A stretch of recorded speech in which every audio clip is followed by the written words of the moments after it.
दोस्तों, क्या आपने कभी सोचा कि ससुराल की बात मायके में कहने का अंजाम क्या होता है? आज की कहानी इतनी इमोशनल है कि आपके दिल को छू लेगी। आंसुओं को रोक पाना मुश्किल होगा। तो तैयार हो जाइए एक ऐसी कहानी के लिए जो आपके दिल में उतर जाएगी। और हाँ, अगर कहानी पसंद आए तो हमारे चैनल को लाइक, सब्सक्राइब और अपने दोस्तों के साथ शेयर करना न भूलें। गांव की गलियों में, जहां खेतों की हरियाली और मिट्टी की सोंधी खुशबू हर दिल को सुकून देती थी, वहां रहती थी राधा। राधा एक साधारण सी गांव की लड़की, जिसके चेहरे की मुस्कान और आंखों की चमक किसी को भी मोह लेती थी। उसकी शादी को अभी 2 साल ही हुए थे। ससुराल में सब कुछ ठीक था, लेकिन राधा का मन कभी कभी मायके की यादों में खो जाता था। राधा की सास कांता देवी एक सख्त मिजाज की औरत थी। वो चाहती थी कि बहू हर काम में परफेक्ट हो। सुबह की चाय से लेकर रात के खाने तक हर चीज में उनकी नजर रहती थी। राधा को कभी कभी लगता कि वो कितना भी अच्छा कर ले, सास की तारीफ उसे कभी नहीं मिलेगी। फिर भी वो चुपचाप सब सहती और अपने पति सुरेश के प्यार में डूबी रहती। सुरेश एक सीधा साधा इंसान था, जो राधा की हर छोटी बड़ी बात का ख्याल रखता था। लेकिन एक दिन कुछ ऐसा हुआ कि राधा का दिल टूट गया। सास ने सबके सामने उसे ताना मार दिया, बेटा, तू तो मायके में राजकुमारी बनकर रही होगी, लेकिन यहाँ ससुराल है, यहाँ काम करना पड़ता है। राधा की आंखें छलक आईं, लेकिन उसने चुप रहना ही बेहतर समझा। उस रात जब वो अपने मायके की सहेली पूजा से फोन पर बात कर रही थी, उसका मन भारी हो गया। उसने पूजा को सास की बातें बता दी।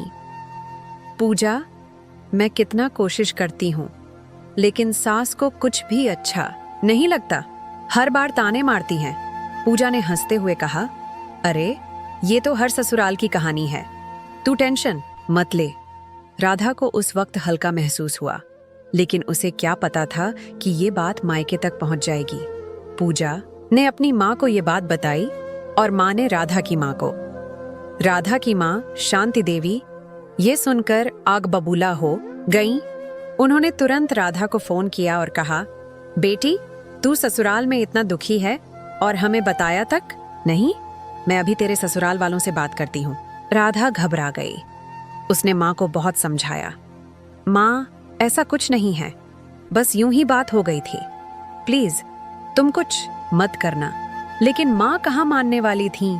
अगले दिन शांति देवी गांव की पंचायत में जा पहुंची और राधा के ससुराल वालों की शिकायत कर दी। गांव में बात आग की तरह फैल गई। लोग कहने लगे, राधा को ससुराल में बहुत तकलीफ है, बेचारी को सास ताने मारती है। राधा के ससुराल में भी ये बात पहुंची। सास कांता देवी को जब ये पता चला, वो गुस्से से लाल हो गईं। उन्होंने राधा को बुलाया और कहा, तूने मायके में हमारी बेइज्जती करवाई, तुझे क्या कमी थी यहाँ? हमने तुझे बेटी की तरह रखा और तूने ये किया। राधा की आंखों से आंसुओं की धारा बहने लगी। उसने कहा, माँ जी, मैंने ऐसा कुछ नहीं किया, बस अपनी सहेली से दिल की बात कह दी थी। मुझे नहीं पता था कि बात इतनी बढ़ जाएगी।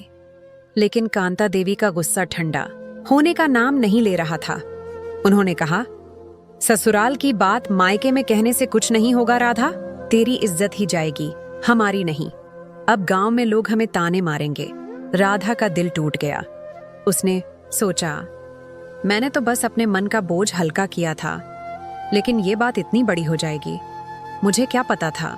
उस रात वो अपने कमरे में चुपचाप रोती रही। सुरेश ने उसे समझाने की बहुत कोशिश की, लेकिन राधा का मन नहीं माना। उसे लग रहा था कि उसने अनजाने में अपने ससुराल की इज्जत को दांव पर लगा दिया। दोस्तों, अगर आपको हमारी कहानी पसंद आ रही है तो प्लीज हमारे चैनल को लाइक करें, सब्सक्राइब करें और अपने दोस्तों के साथ शेयर करें। आपका एक लाइक हमारी मेहनत को और बढ़ावा देता है। कुछ दिन बाद राधा के मायके से उसकी माँ और भाई ससुराल आए। शांति देवी ने कांता देवी से बात करने की कोशिश की, लेकिन कांता देवी ने साफ कह दिया, जो हुआ वो गलत हुआ। लेकिन अब राधा को समझना होगा कि ससुराल की बात ससुराल में ही रहनी चाहिए। राधा की माँ को भी अपनी गलती का एहसास हुआ। उन्होंने राधा से कहा, बेटी, हमने तेरे लिए सोचा था, लेकिन शायद जल्दबाजी कर दी। अब तू अपने ससुराल को संभाल। राधा ने उस दिन एक सबक सीखा। उसने मन ही मन ठान लिया कि वो अब कभी भी ससुराल की बात मायके में नहीं कहेगी। उसने अपनी सास से माफी मांगी और कहा, माँ जी, मुझे माफ कर दीजिए, मैंने अनजाने में गलती की, अब मैं ऐसा कभी नहीं करूंगी। कांता देवी का दिल भी पिघल गया। उन्होंने राधा को गले लगाया और कहा, बेटी, ससुराल और मायके का रिश्ता बहुत नाजुक होता है, इसे प्यार और समझदारी से ही निभाया जा सकता है। समय बीतता गया। राधा अब पहले से ज्यादा समझदार हो गई थी। वो सास के हर ताने को प्यार से सुनती और अपने काम में लगी रहती। गांव के लोग जो पहले उसे ताने मारते थे, अब उसकी तारीफ करने लगे। वो कहते, राधा ने अपने ससुराल को नोक पर रखा। सचमुच वो एक अच्छी बहू है। लेकिन राधा के दिल में एक बात हमेशा रहती थी। वो सोचती, अगर उस दिन मैंने अपनी सहेली से वो बात न कही होती तो शायद ये सब न होता। उसने अपने दिल में एक कसम खाई कि वो कभी भी अपने ससुराल की बात बाहर नहीं ले जाएगी, क्योंकि ससुराल की इज्जत उसकी अपनी इज्जत थी। दोस्तों, ये कहानी हर उस बहू को समर्पित है जो ससुराल और मायके के बीच की डोर को प्यार और समझदारी से संभालती है। अगर आपको हमारी कहानी ने छुआ तो प्लीज हमारे चैनल को लाइक करें, सब्सक्राइब करें और अपने दोस्तों के साथ शेयर करें। आपका प्यार ही हमारी प्रेरणा है। राधा की कहानी गांव की हर उस गली में गूंजती है जहां लोग आज भी ससुराल और मायके के रिश्तों को प्यार और सम्मान से निभाते हैं।